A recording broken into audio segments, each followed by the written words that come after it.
Assalamualaikum warahmatullahi wabarakatuh. Hai semuanya, saya Andini. Kali ini saya akan sedikit membahas mengenai suam medikasi. Nah, apa itu suam medikasi?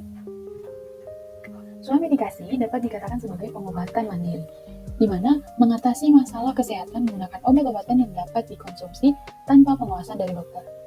Dalam menangani keluhan atau gejala yang tentunya sudah dikenali oleh diri sendiri.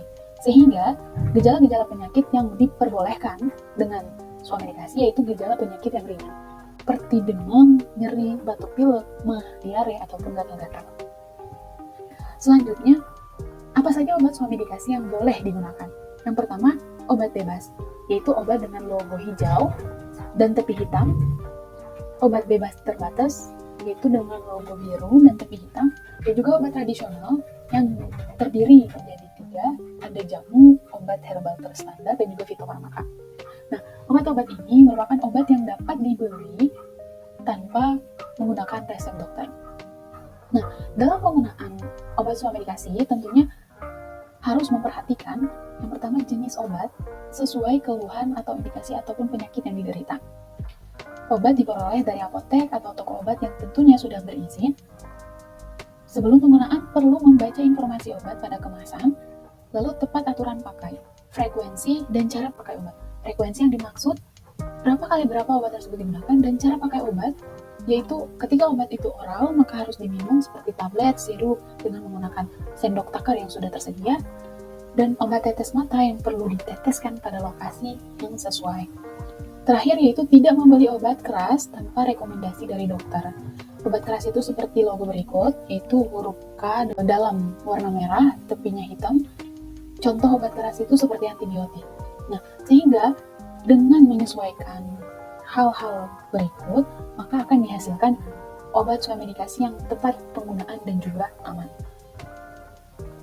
Seringkali di antara kita masih salah dalam memahami waktu pakai obat. Contohnya 1x1, 2x1, dan 3x1 pada tablet misalkan. Nah, untuk 1x1 maka minumlah obat tersebut 1 tablet pada jam yang sama setiap hari. Misalkan diminum jam 9 pagi, maka besok diminum kembali di jam tersebut yaitu jam 9 pagi.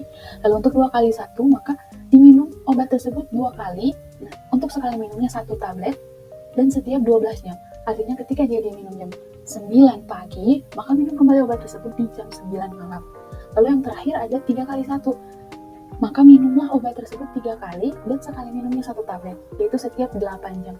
Artinya ketika diminum di jam 6 pagi, maka 8 jam selanjutnya diminumnya itu di jam 2 siang, lalu 8 jam berikutnya lagi diminum yaitu jam 10 malam. Dari suam medikasi tersebut, ada program pemerintah yang namanya Dagu Sibu. Apa itu? Yaitu dapatkan, gunakan, simpan, dan buang obat secara tepat. Selanjutnya, beberapa merek obat yang kita dapat peroleh dari apotek ataupun toko-toko obat terdekat. Demam dan nyeri bisa menggunakan paracetamol dengan merek Sanmol, tentunya paracetamol 500 mg ataupun ibuprofen, obat bebas terbatas. Lalu untuk panadol ada paracetamolnya. Kemudian batuk berdahak atau ekspektoran bisa menggunakan Woods warna biru, isinya juga untuk dahaknya sendiri yaitu bifenazine dan juga bromhexin HCl. Ada bisolfon, ada Graxin untuk obat tabletnya. Dan untuk batuk kering atau antitusif bisa menggunakan Woods warna merah. Ada Siladex, isinya dextromethorphan dengan kombinasi beberapa obat lain.